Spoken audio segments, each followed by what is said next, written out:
Pontifical Council for Interreligious Dialogue I'm working with is one of the Holy See's officers entrusted with the task based on the document Nostra Aetate to promote peace and harmony among people of other religions through dialogue and collaboration. First of all, we believe that all religions, or the religions, have much in common. As Nostra Aetate document says in the second paragraph, the Catholic Church doesn't reject anything which is holy and true in the religions and cultures. The reason is because the religions reflect very often the ray of truth in the religions, which can inspire, illuminate other religions. And the other reason is that a true peace, a true harmony could be or can be achieved through dialogue and negotiation, not through violence. The other reason is that the future of world peace depends very much on the peace among the religions, because about more than 80% of the world population belong to a certain religion. And the last reason why we promote dialogue for peace and harmony is that interfaith dialogue or interreligious dialogue and mission are component elements and authentic forms of the one evangelizing mission of the Church. According to the Catholic Church, dialogue is first of all an encounter of people of different religions in order to promote, to build, to develop, and to foster good relations and sincere friendship. So, first term is encounter. And the second one is to listen. Dialogue is to listen to other and to understand his or her religion in a respectful climate, hoping to find opportunities for a constructive collaboration. And the third one, dialogue is supported by hope. Hope being integral part of interreligious dialogue. That others will share the same fundamental values of dialogue itself. Dialogue is a reciprocal communication, can exchange on the basis of three principal elements: openness, listening, and active participation. The final goal of dialogue is actually mutual respect and mutual understanding among the followers of the religions, leading to respectful and harmonious coexistence where people are able to enrich each other based on the richness of their respective religious values.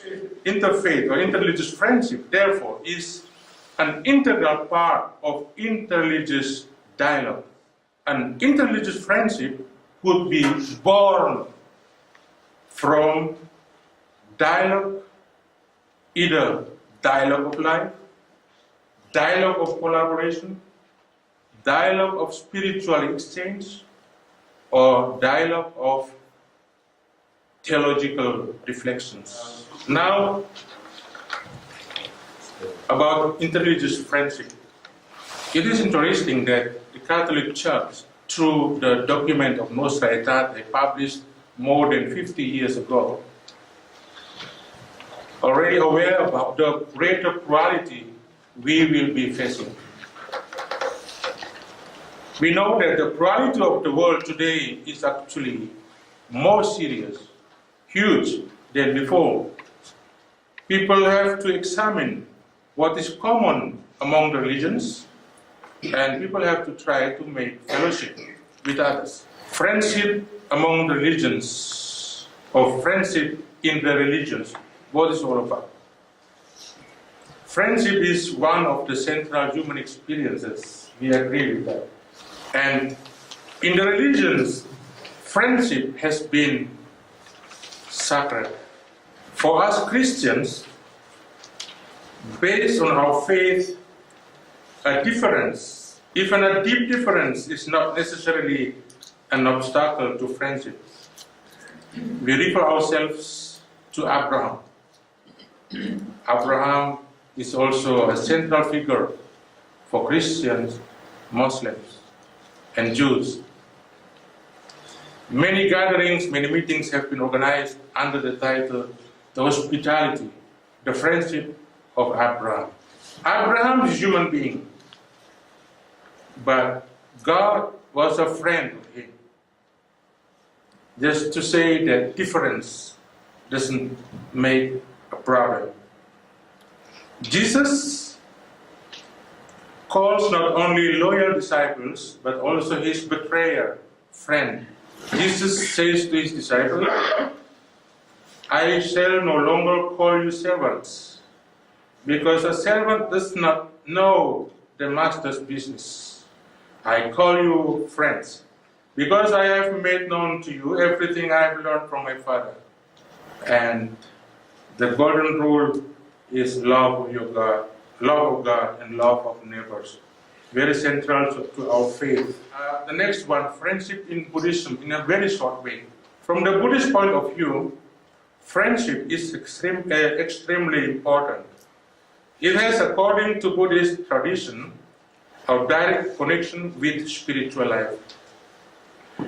In this document, Sigalovada Sutta, it said, friends and companions are the Lord's, and they are to be served and looked after in 5 ways or 5 duties.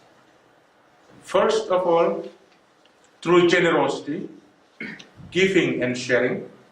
Secondly, speaking to friends kindly and compassionately.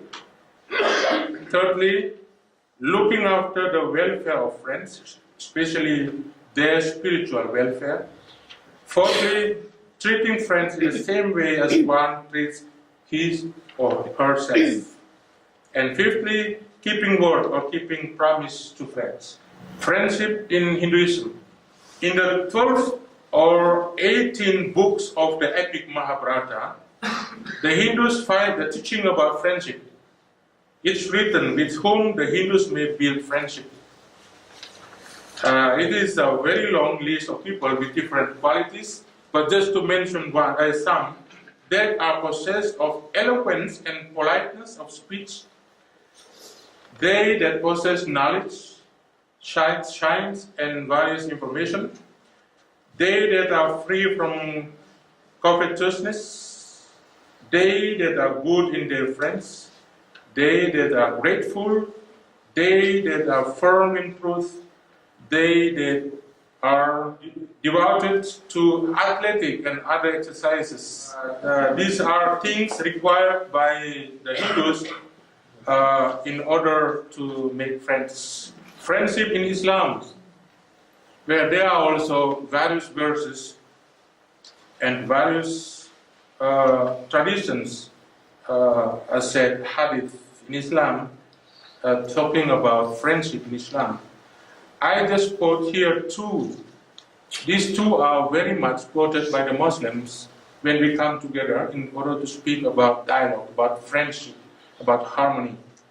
So the one is taken from Surah Al-Hujurat, the Rooms, verse 49, verse 13. O mankind, indeed we have created you from male and female, and made you peoples and tribes, that you may know one another. Indeed, the most noble of you in the sight of Allah is the most righteous of you. Indeed, Allah is knowing and acquainted. So the word know is important for the Muslims. In Arabic, it's saying, it is translated Arafah. Arafah.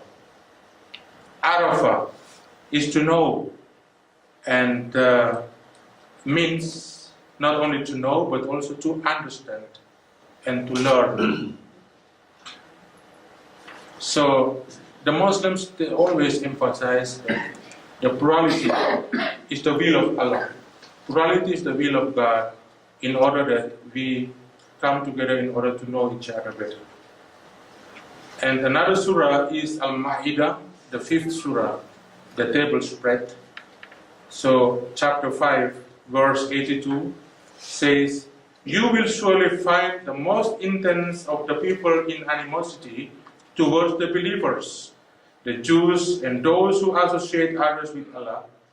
And you will find the nearest of them in affection to the believers, those who say we are Christians. That is because among them are priests and monks, and because they are not arrogant." So it is very much quoted by the Muslims when we come together to make dialogue, to reflect on the ways and possibilities to build friendship, to promote peace among us. These are the difficulties and challenges of interreligious friendship.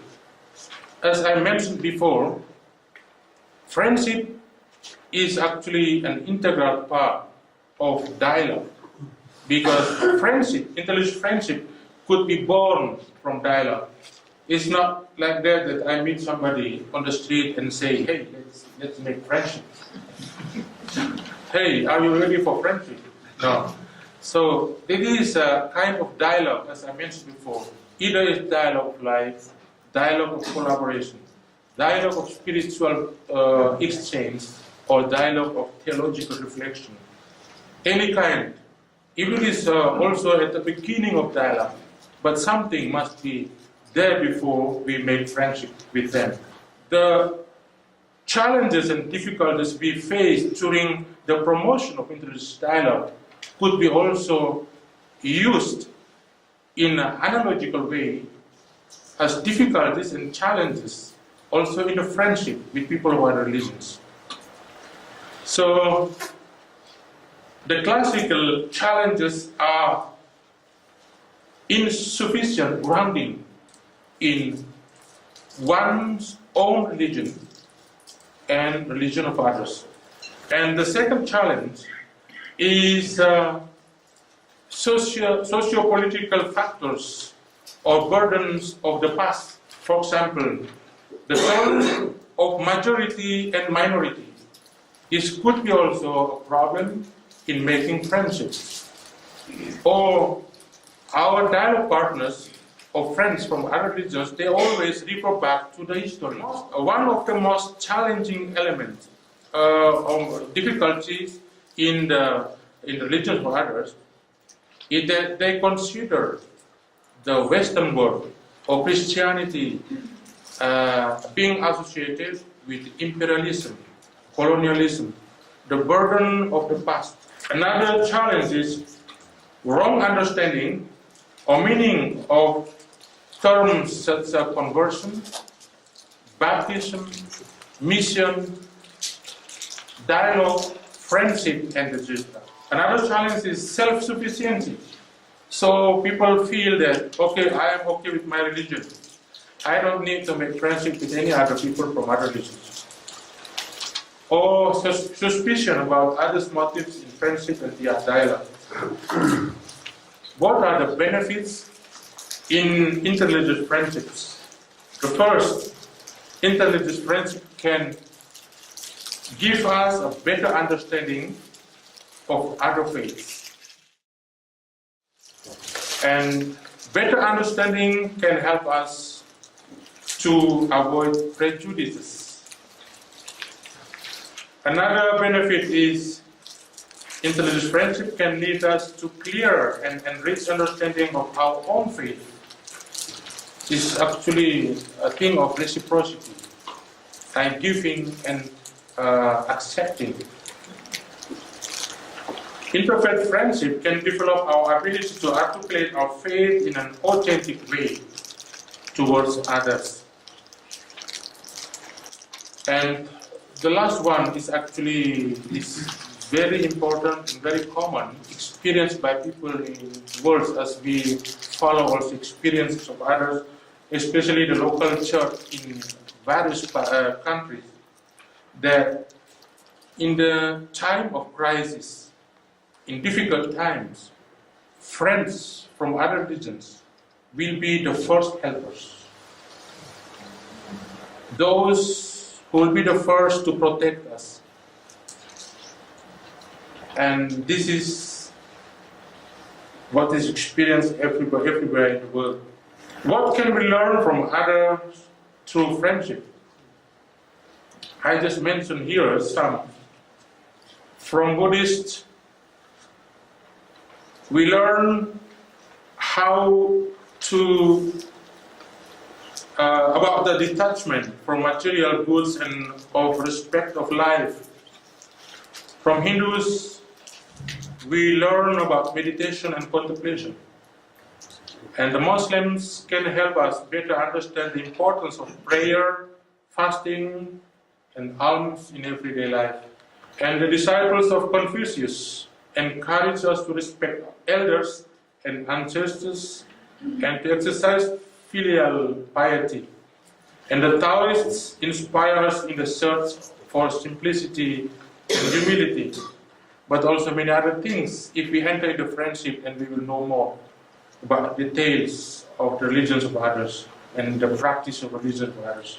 The basic principles of us Christians in making friendships, according to the official teaching, there are two. The first one is prudence, and the second one is love. Prudence means it is cognitive aspect of dialogue and friendship.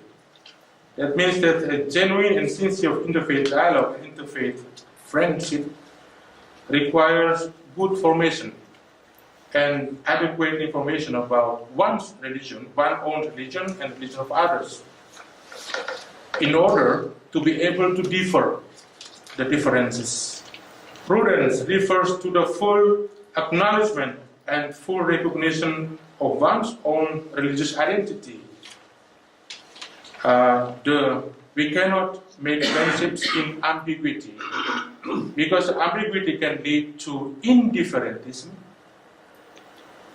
to relativism, and syncretism, which are in fact not very proactive for peace and harmony. And finally, prudence refers also to the ability to place oneself correctly with regard to religious sensitivities of others. And love, so actually I should not tell much about love, because we know what love means in our relationship with others. But in a nutshell, let us say, encountering people of other religions as they are, with openness and the readiness to listen to them and to share. In our future mission activities, we will not be able to avoid the plurality. We will not be able to avoid the presence of people of other religions. As I mentioned before, Pope John Paul II emphasized very much dialogue, friendship as a path towards the kingdom of God. In order that our dialogue and friendship could bear fruit, St. Paul shows us Christians some advices, as we find in Colossians 3. Put on then compassion, kindness, lowliness, meekness, and patience, forbearing one another, and if one has a complaint against another, forgiving each other as the Lord has forgiven you, so you also must forgive. I think these are key values in the friendship with others. And last but not least, peace is actually a gift from God. And through His Spirit, He makes us able to be true instruments of His peace. And Apostle Paul also says, peace is a gift of God because It is the fruit of his reconciliation with us. Only if we allow ourselves to be reconciled with God can we become artisans of peace